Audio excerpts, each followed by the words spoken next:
Hey, welcome to the Hangout. Just hanging out with my pal Albert here, smoking a bowl, exchanging some thoughts and theories. A good truck driver story came in my head. The last video was a little somewhat of a downer. This one here, I think, is a little more light. In fact, much more light. When I was driving, I had a watch band that was my pride and joy. Okay.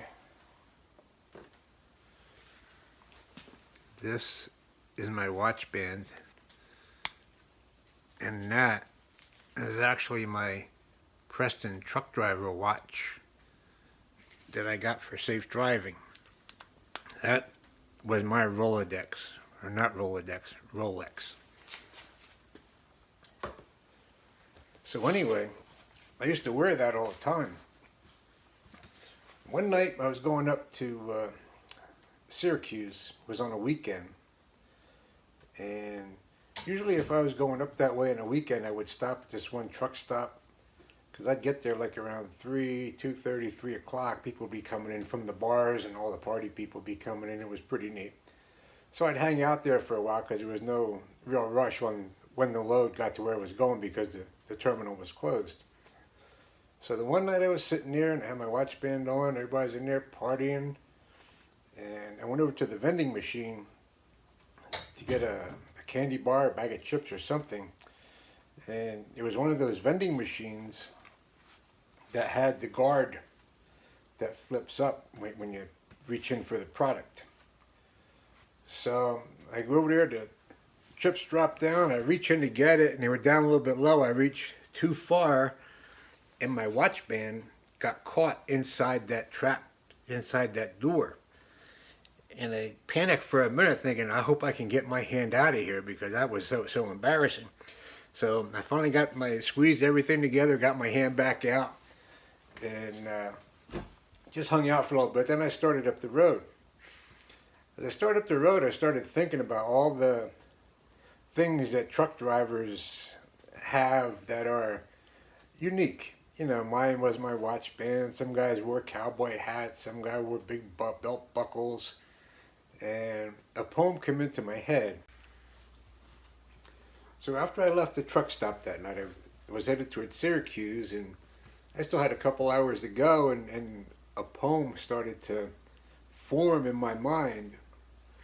And I started taking it down, and this is the poem that came out of that experience.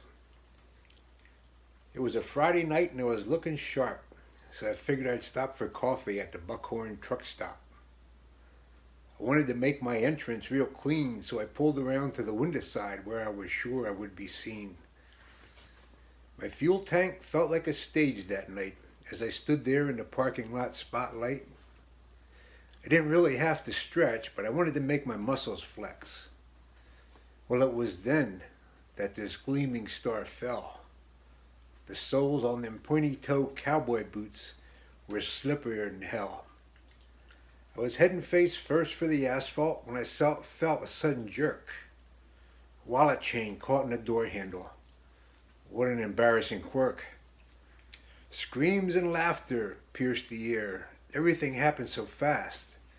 And here I was, on the door of my big rig, hanging by my ass. My wallet was wedged in my pocket. They were going to have to cut me down. Some foxy, smart aleck chick asked if I was the truck stop clown. So over they came with acetylene. The guy fired up the torch and smiled real mean. Sparks flew, the chain went through, and down on the pavement I went. Well, as I got back up in the middle of that crowd, I never knew silence could be so loud. The points of my boots were mashed almost flat, and I bent the feathers in the brim of my 10-gallon hat. My Peterbilt belt buckle looked like a wreck, and everything was red between my hair and my neck. It was one of them times that you just want to die, but I brushed myself off and held my head high. And wallet chain dangling, climbed back in the cab and headed back out to the super slab. Had to find a new place to stop, one without so many windows. So that was the story that came out of that, and most of the guys all the guys got a good kick out of it.